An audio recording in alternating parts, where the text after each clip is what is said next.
them? They have a lot of homework, so I've been helping them. Nice. Which school do they go to? One goes to Alvin, and my brother goes to Adam. Yeah. And are they meeting with their teachers online, or how does that work for them?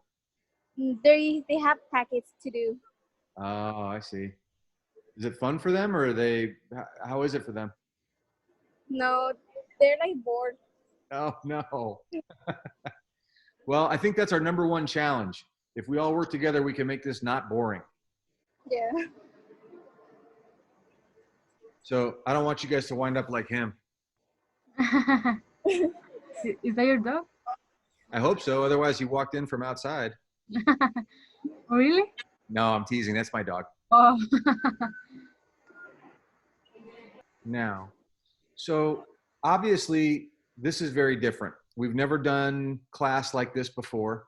We're here on a Saturday at 1 o'clock in the afternoon. And I'm wondering if you could wave the magic wand and make this like the most amazing learning experience ever. What would you want to see happen?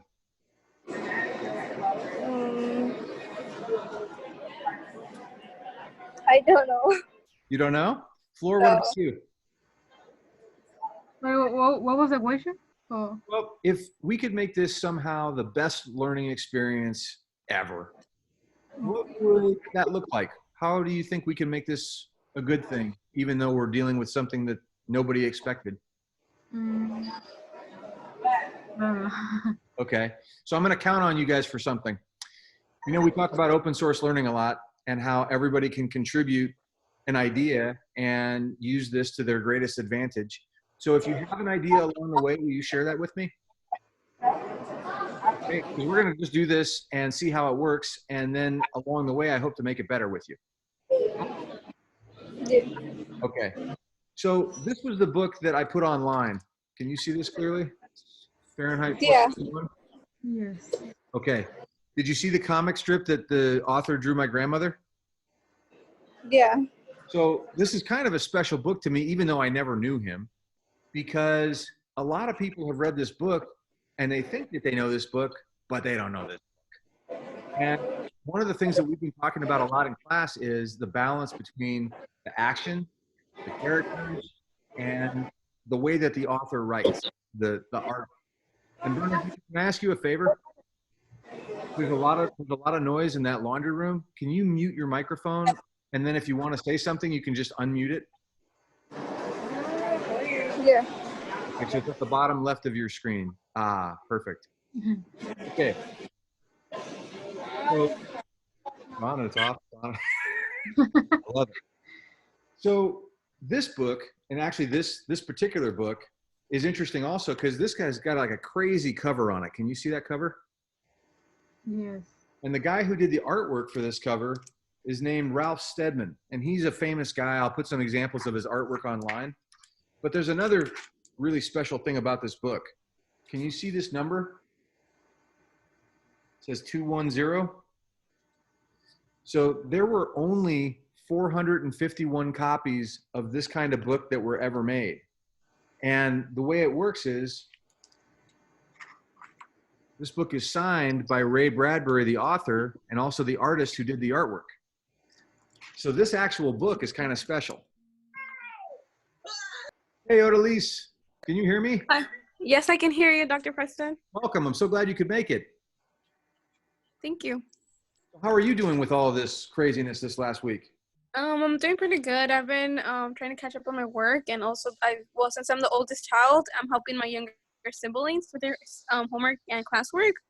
Right so on. I'm having fun. Yeah, at home. Well, at least at home, we can't go outside or like go out. So that's the one thing about socializing. But I do miss school, like studying in a classroom and having teamwork and that kind of stuff at activities. Yeah. Well, I know it's not a replacement, but I'm hoping that we can have some teamwork and some fun when we get together here. And I don't know if you know Bernardita or Flor, they're in different periods than you, but we're going to meet every day next week at noon right here on Zoom. And I'll put those invitations on the course blog for us all. So hopefully that'll Okay. be. Sounds good. Thank you. Also, I don't know if you saw, but since I know you're taking the AP exam, it looks like the AP is going to do these 45-minute at-home tests, and I put an item about that on the blog. Yeah, I did see it, Dr. Preston. Okay, good. Thank So, you. this is one of my favorite books because it tells you to break all the rules. The first thing the book says is, it uses a quote as an epigraph, and it says, if they give you ruled paper, write the other way. So I'm going to do this kind of like we do it in class. And if you'd like to chime in or if you have a question, you can either use the chat. And Odalise, I don't know if you saw, but there's a bottom menu where there's a few options, and one of those is a chat function. And the cool thing about that chat is that you can either chat to everyone, or you can pick one other person that you want to chat to, and it's kind of like passing notes in class. And I don't care. So enjoy. You can have conversations and share ideas there also. So this book starts with a really simple sentence. It says, it was a pleasure to burn. It was a special pleasure to see things eaten, to see things blackened and changed. With the brass nozzle in his fists, with this great python spitting its venomous kerosene upon the world, the blood pounded in his head. And his hands were the hands of some amazing conductor playing all the symphonies of blazing and burning to bring down the tatters and charcoal ruins of history. That's quite an image. With his symbolic helmet numbered 451 on his stolid head, and his eyes all orange flame with the thought of what came next, he flicked the igniter and the house jumped up in a gorging fire that burned the evening sky red and yellow and black. He strode in the swarm of fireflies. He wanted, above all, like the old joke, to shove a marshmallow on a stick in the furnace, while the flapping pigeon-winged books died on the porch and lawn of the house. While the books went up in sparkling whirls and blew away on a wind turned dark with burning. Montag grinned the fierce grin of all men singed and driven back by flame. He knew that when he returned to the firehouse, he might wink at himself, a minstrel man, burnt cork in the mirror. Later, going to sleep, he would feel the fiery smile still gripped by his face muscles in the dark. It never went away, that smile. It never, ever went away as long as he remembered. So let me ask you this. Why would you have to remember to smile?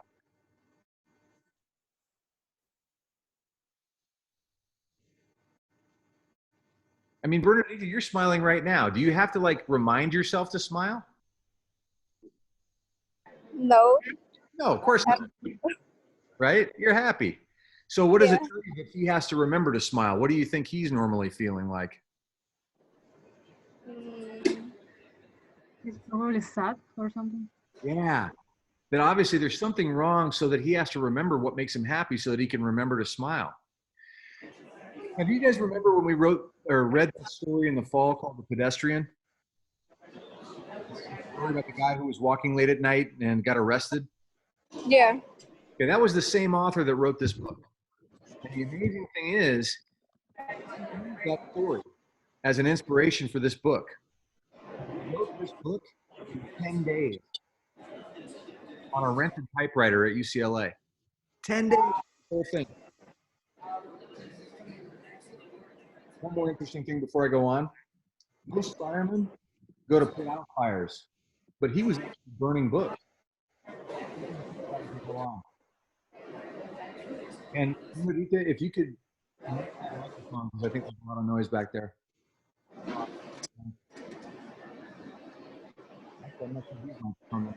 think it's pretty good. Can you mute it on the bottom left? Yeah, perfect. And then when you want to say something, just go ahead. He hung up his black beetle-colored helmet and shined it. He hung his flame-proof jacket neatly. He showered luxuriously and then, whistling, hands in pockets, walked across the upper floor of the fire station and fell down the hole. At the last moment, when disaster seemed positive, he pulled his hands from his pockets and broke his fall by grasping the golden pole. He slid to a squeaking halt, the heels 1 inch from the concrete floor downstairs. He walked out of the fire station and along the midnight street toward the subway, where the silent air-propelled train slid soundlessly down the lubricated flue in the earth and let him out with a great puff of warm air onto the cream-tiled escalator rising to the suburb. Whistling, the escalator wafted him into the still night air. He walked toward the corner, thinking little at all about nothing in particular. Before he reached the corner, however, he slowed, as if a wind had sprung up from nowhere, as if someone had called his name. The last few nights, he had had the most uncertain feelings about the sidewalk just around the corner here, moving in the starlight toward his house. He had felt that a moment prior to his making the turn, someone had been there. The air seemed charged with a special calm, as if someone had waited there quietly, and only a moment before he came, simply turned to his shadow and let him through. Perhaps his nose detected a faint perfume. Perhaps the skin on the backs of his hands, on his face, felt the temperature rise at this one spot where a person standing might raise the immediate atmosphere 10 degrees for an instant. There was no understanding it. Each time he made the turn, he saw only the white, unused, buckling sidewalk, with perhaps, on one night, something vanishing swiftly across a lawn before he could focus his eyes or speak. But now, tonight, he slowed almost to a stop. His inner mind, reaching out to turn the corner for him, had heard the faintest whisper. Breathing? Or was the atmosphere compressed merely by someone standing very quietly there, waiting? He turned the corner. What do you think is going to happen next? Any guesses? I don't know. Not here. So one of the things that this author does is he sets a scene, and we can actually feel the air blowing. We can hear the quiet. It brings us right into that moment. The autumn leaves blew over the moonlit pavement in such a way as to make the girl who was moving there seem fixed to a sliding walk, letting the motion of the wind and the leaves carry her forward. Her head was half bent to watch her shoes stir the circling leaves. Her face was slender and milk white, and in it was a kind of gentle hunger that touched over everything with tireless curiosity. It was a look almost of pale surprise. The dark eyes were so fixed to the world that no move escaped them. Her dress was white, and it whispered. He almost thought he heard the motion of her hands as she walked, and the infinitely small sound now, the white stir of her face turning when she discovered she was a moment away from a man who stood in the middle of the pavement, waiting. The trees overhead made a great sound of letting down their dry rain. The girl stopped and looked as if she might pull back in surprise, but instead stood regarding Montag with eyes so dark and shining and alive that he felt he had said something quite wonderful.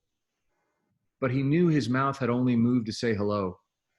And then, when she seemed hypnotized by the salamander on his arm and the phoenix disc on his chest, he spoke again. Of course, he said. You must be our new neighbor, aren't you?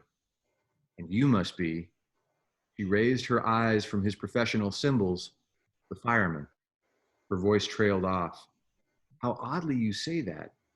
I'd have known it with my eyes shut, she said slowly. What, the smell of kerosene? My wife always complains, he laughed. You never wash it off completely. No, you don't, she said in awe. He felt she was walking in a circle about him, turning him end for end, shaking him quietly, and emptying his pockets without once moving herself. Kerosene, he said, because the silence had lengthened, is nothing but perfume to me. Now, do you know what kerosene is? Kerosene is like, it smells like gasoline almost. It's like lighter fluid. So what he's been doing is setting fires, and he still smells like it. But he says that to him, that smell smells like perfume.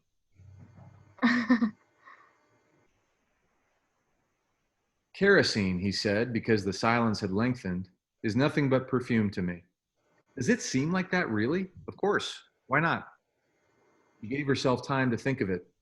I don't know. She turned to face the sidewalk going toward their homes. Do you mind if I walk back with you? I'm Clarice McClellan. Clarice. Guy Montag. Come along.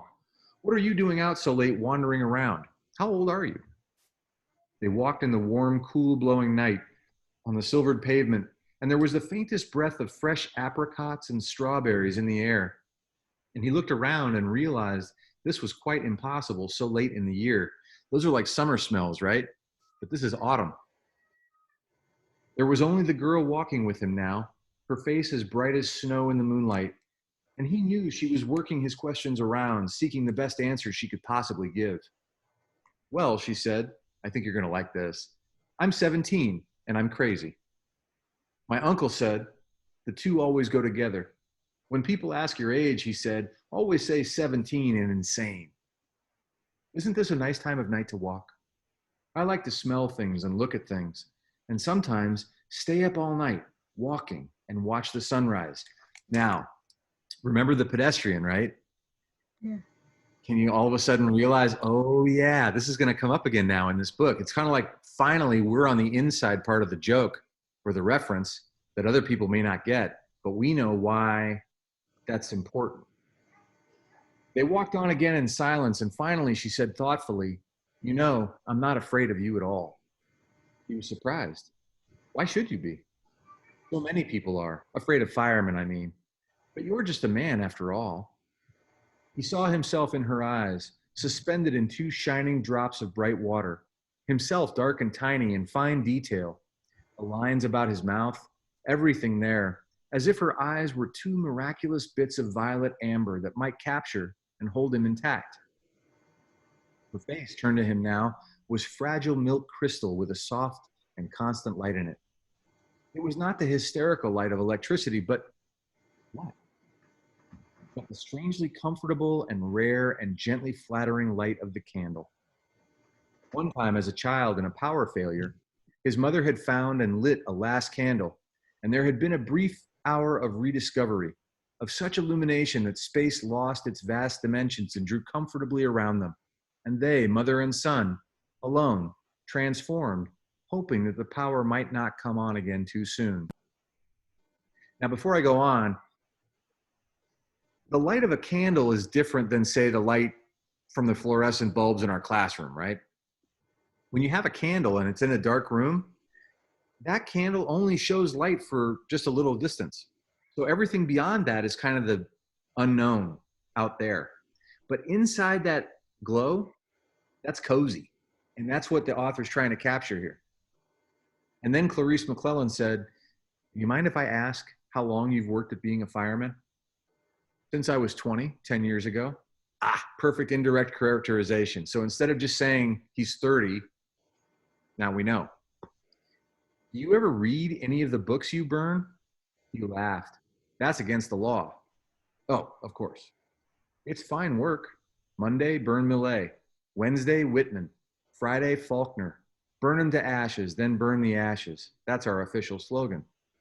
Now, in that sentence, we've got two things that it seems like a long time ago, but we've got allusions, right? We've got Millet, Whitman, and Faulkner. Those are all authors. And we have what other technique? What's the technique where the author uses words that sound alike? Monday, Millet. Wednesday, Whitman. Friday, Faulkner. Alliteration? Yes, alliteration, that's right. They walked still further and the girl said, is it true that long ago firemen put fires out instead of going to start them? No. Houses have always been fireproof, take my word for it. Strange. I heard once that a long time ago houses used to burn by accident and they needed firemen to stop the flames. He laughed. She glanced quickly over. Why are you laughing? I don't know. He started to laugh again and stopped. Why? You laugh when I haven't been funny and you answer right off. You never stop to think what I've asked you. He stopped walking. You are an odd one, he said, looking at her. Haven't you any respect? Now, I'm going to pause there. So, you know how sometimes I'll talk about two kids walking in the hallway in high school and one will walk by the other one and they'll say, hey, how's it going? Now that's a how question, right? So you would think that the other person would say good or bad. So the one person says, hey, how's it going? And the other person says, nothing much. And they both walk on like it didn't happen. So that's what this fireman is like. He doesn't really listen. He's just giving automatic answers. And something's wrong with him or he wouldn't have to remember to smile. This girl, she's thoughtful. She's kind of like us. She's here. And it doesn't quite make sense to her. So already in these two characters, they get along just fine, but we see how different that world is from ours, and that's where the author wants us to start thinking about what comes next. So I'm going to pause for the reading for today, and what I'd like to ask you guys to think about is, are you continuing? And now I know, Flora, you're continuing on your blog. Odalise, are you continuing on yours? Yeah, I started a new post for this one that we're reading right now today. Oh, yay. Okay, I'll read it later. And Okay. Bernadita, are you doing your blog still as well? No, I haven't have any chance. Okay. Well, I don't know, you don't have any place to go. So for today, how about if you open a post just to show what you think about what we just read today? Yeah. And then what we can do on Monday. Now, the nice thing, you know, it's kind of an awful set of circumstances that everybody's dealing with, but the good part of it is that we know where to find each other now. So you've got the course blog, you've got email, and then once a day at noon, you're going to have this with me live. So that way, if you have questions about anything, could be the reading, Odalise, it could be the AP exam. We're going to be doing a little bit of all of it, and we're going to use this time for the purpose. So before we let each other go for the day, any feedback or responses to what I read or anything else that you guys have going on? Well, I think it sounds like it's the same like you say for the pedestrian. It sounds like the same way, like the same. I don't know how to say, like, I don't know, but I think it's interesting. Do you recognize the style of the description? Yeah. Yeah, that's cool. It's kind of like when you like a certain, you know, like clothing brand, you may see something new that you haven't seen before, but you can see the same sort of style. And the same is true with writing. That's why every once in a while, when I look at your blogs, even if I forget whose blog I'm looking at, when I see what you wrote, I'm like, oh, you know what? That looks like Flora's style. I'm glad that you picked up on that. That's cool. Was there anything else, Odalise or Bernadita? It gives me like the Giver vibe. Like there's like secret, like you want to know what's going on. It kind of gives you like in a comfortable, cause like, you know, it never like lived in a situation where the books were burnt, right? Like no one had ever read books or something similar to it. Like it feels like people are not being like educated, something like it's just like control. Like there's so much control. I'm not sure how to explain it, but Yeah. it just gives me like the Giver's vibe. Totally. You're on the right track with that too. I don't want to spoil anything, but I'm going to tell you, like, good one. Oh, okay. All right. Well, thank you all so much for being online with me. It made me feel not quite so alone today too. And if you need anything at all, you know where to reach me on email. And otherwise, are you all able to make it back on Monday at noon? Yes. Awesome. All right. Well, if you talk to anybody else from class, let them know that we're now live and this all works. And we'll have as many people as I can get emails to, and I'll put the invitation on the blog. And are you all okay if I put the recording of this on the course blog so that people can see what they missed? Yeah. Yes, I'm good. All right. Have a great day, you all. I hope you and your families are well. Thank you. You too. Here. Bye.